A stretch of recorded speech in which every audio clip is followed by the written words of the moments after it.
You don't care how people feel about the ritual. It's about does following the ritual work.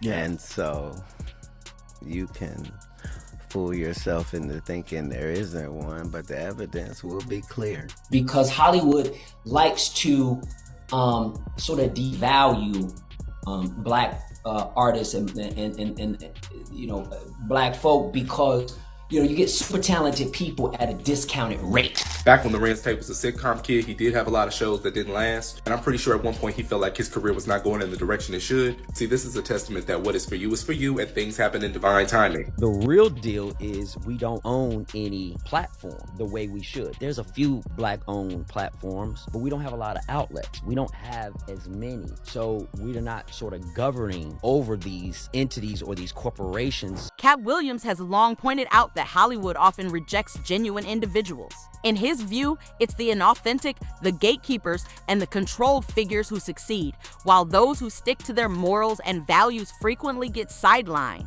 According to Katt, this is exactly what happened to 90s star Larenz Tate, who captivated audiences in Menace to Society, charmed fans in Love Jones, and consistently showcased black excellence on screen, suddenly vanished from the spotlight. There were no public scandals, legal issues, or breakdowns. He simply receded quietly, and the acting opportunities stopped coming his way. The question arises, why did Hollywood shut its doors on one of the most talented black actors of his era? While Katt didn't directly spell it out, he left enough hints to make the situation fairly clear. It seems Larenz may have declined certain behind-the-scenes practices that some actors engage in to advance their careers. In Hollywood, refusal to submit means you can't be controlled, and if you can't be controlled, you're deemed useless to the system. This leads us to ask, what exactly did Larenz avoid? What did he refuse to participate in that so many others accepted without? Hesitation? And why did the industry quietly push aside a man who had the potential to become a household name? Let's examine the situation in detail. Break it down. Like when I be like, oh, these guys are wearing dresses. Everybody's like, oh, he keeps talking about people wearing dresses. No, it's not. That is a weird thing. It's not like that. Look at it from a different way. Look at it. Show me one person that ever wore a dress in Hollywood unsuccessfully. Back in the 90s, Larenz Tate was everywhere. He delivered a standout performance in Menace to Society as a volatile gang member with a dangerous temper. Then he showcased his versatility in Dead Presidents, playing a soldier who turns to robbery, bringing real emotion to the role. And this young man has obviously forgotten some very fundamental things like decency and dedication and honor. Everything the Corps taught us. He is a disgrace to everyone that has ever put on that uniform, and I will not permit you or him to use the Vietnam War as a cop-out here. In Love Jones, Larenz had women captivated as the smooth, artistic Darius Love Hall. This is a little something I've been working on. It's new. I call it a blues for Nina. Ooh. Is that a smile me put on your face, child? Larenz wasn't just another actor, he was our actor. Black men admired him and women loved him. He had talent, charisma, and carried himself with dignity. He stayed away from scandals, avoided drama, and never sought attention. He simply focused on acting and excelled at it. But then, without warning, everything changed. There was no dramatic downfall, no controversy, no headline-making incident. He just quietly faded from major film roles. One moment, he was poised to become Hollywood's next major star, and the next, his career seemed to be put on pause as if someone muted his rise. That's what makes his situation so unusual. Typically, when a star's career declines, it's tied to some major incident, rehab stints, lawsuits, or serious mistakes. But with Larenz, none of that occurred. Though he continues to work occasionally, he never regained the prominent status he once held. So, what really happened? It seems Katt Williams may have been right once again. Rumor has it Larenz began turning down certain roles, particularly those he found disrespectful or rooted in stereotypes, including, notably, offers to take on cross-dressing parts. Larenz refused. He sought roles with depth and meaning. However, in Hollywood, when you decline too often, the phone stops ringing. The reality is, the industry has never been comfortable with too many polished, talented, self-assured black men. who know their value and don't rely on Hollywood's approval. That threatens the system. Historically, Hollywood has limited how many respectable black male stars can share the spotlight. They'll promote one actor, award him an Oscar, and offer him prestigious roles with longevity. But for many others, they're often relegated to supporting roles. At the same time, studios continue to invest heavily in films that recycle urban trauma narratives. Why? As Spike Lee pointed out, Hollywood profits from stories of black pain and dysfunction. It's familiar, it sells, and it doesn't threaten the existing power structures. Until we get into the position of being gatekeepers, if we're not in the room, if we don't have a green light vote, it's not getting done. Somebody in the studio has to say, we're making it. So every time there is, as you said, where everybody's talking about this is now a new wave of black films. Do you think it's hogwash? Hogwash. You don't think it signals a big shift in consciousness? No.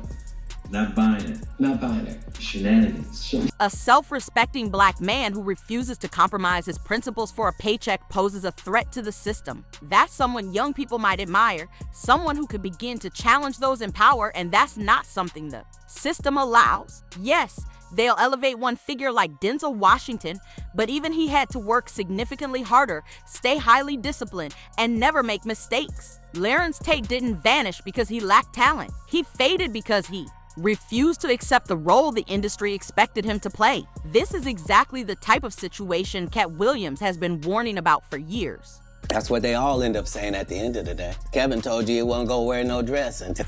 No. Oh, no. So they offered him the dress, and then he put it on. And what did he say after he wore it? I made my own decision. Duh. But you didn't make it before they brought it up, did you? It's okay. In the past, many dismissed Katt's claims, labeling him as bitter or unstable. But now, people are revisiting his words and starting to see the truth behind them. That realization is one of the reasons efforts were made to silence him. Who gonna turn down $50 million? Now, I've had to turn down $50 million 4 times. 4 times. Just to protect my integrity and that virgin hole I was telling you about. Right. Because P. Diddy be wanting to party. And you gotta tell him no. You got to tell him no. I did. Katt has often explained how Hollywood puts actors through tests. While many focus on the issue of wearing a dress, Katt argues it's not specifically about the dress itself, it's about control and humiliation. Before allowing someone to fully enter the industry's inner circle, there's usually a moment where they're pressured to cross a personal boundary, something they would never do if they truly held power. Once they comply, they become permanently controllable. That's what makes information so powerful is, you don't care how people feel about the ritual. It's about does following the ritual work. Yeah. And so you can fool yourself into thinking there isn't one, but the evidence will be clear. So like when I be like, all these guys are wearing dresses, everybody's like, oh, he keeps talking about people wearing dresses. No, it's not. That is a weird thing. It's not like that. Look at it from a different way. Look at it. Show me one person that ever wore a dress in Hollywood unsuccessfully. That's how you understand what a ritual is. But Katt has taken his observations even further, linking them to a spiritual dimension. He suggests that the industry's problems aren't only about corruption, they're rooted in something far darker. Katt ties the so-called dress ritual to rumors of Baphomet worship among the elite. In his view, it's not just about taking on certain roles. It's about submission, sacrifice, and surrendering to a power that extends far beyond Hollywood itself. So 20 years ago, I knew that transgenders was going to be a thing. It wasn't because I was a prophet. It's just I had gotten so much information that I understood that things are secular. So I understood that the earliest I had seen that word transgender was Baphomet, the transgender. And so I knew that in the ritual of Baphomet, the transgender, to show allegiance to him, you had to kiss his ass ring.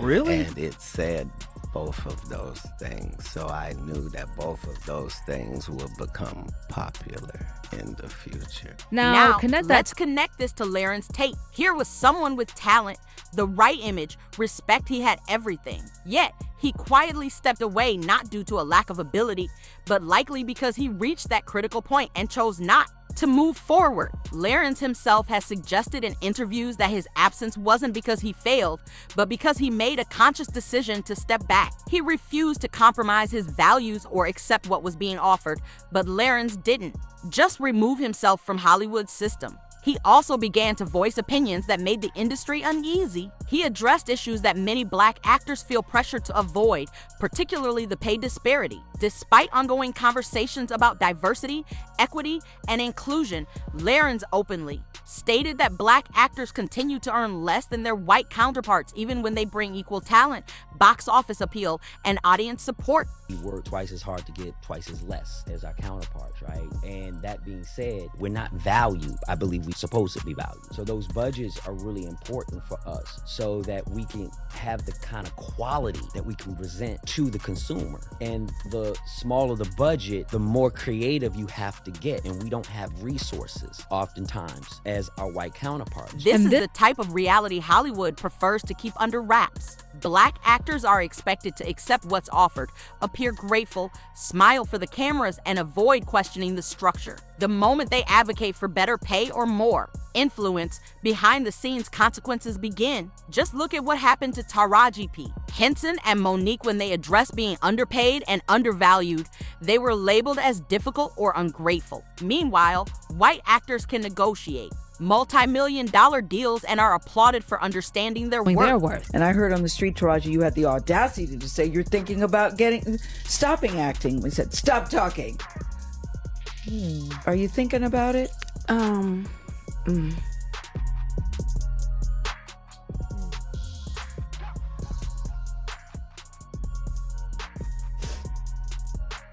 just tired of working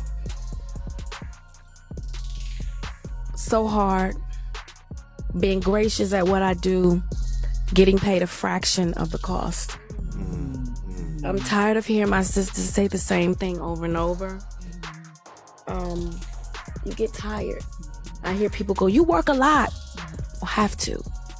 The math ain't mathin'. Larenz Tate went even further, noting that the problem isn't limited to salary. Simply placing Black actors in leading roles and offering them checks isn't real progress. The deeper issue lies in who controls the creative process, who decides which stories are told and which remain hidden. As long as that authority remains unchanged, true change is impossible. Without control, representation becomes little more than a surface-level gesture.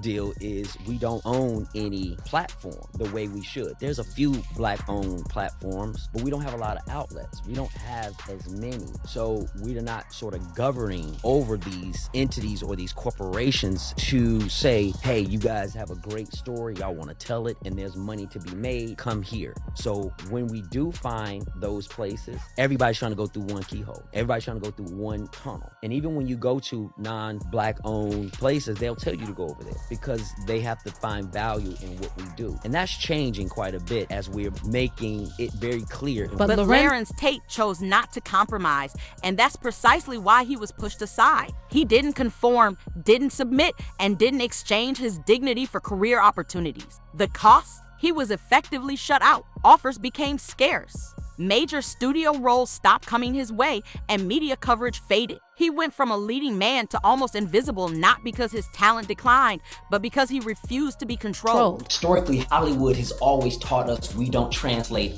overseas or worldwide.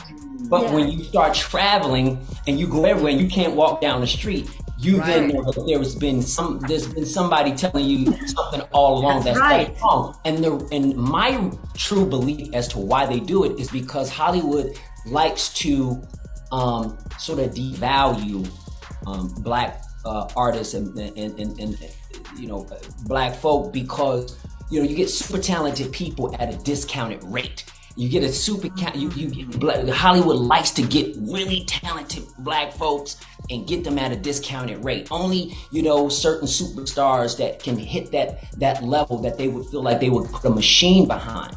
But the truth of the matter is, we do translate because we're humans just like everyone else. Hollywood didn't just cancel Larenz, they quietly buried his career, as they do with anyone unwilling to become a puppet. This is their approach when someone is too respectable to scandalize but too independent to manipulate. However, the truth is starting to surface, and with Katt Williams mentioning Larenz by name, it carries weight. No matter how much the industry tries to suppress these stories, they understand that eventually those who know will speak out. Larenz Tate didn't simply fall off, he stepped away, and now the truth is beginning to emerge.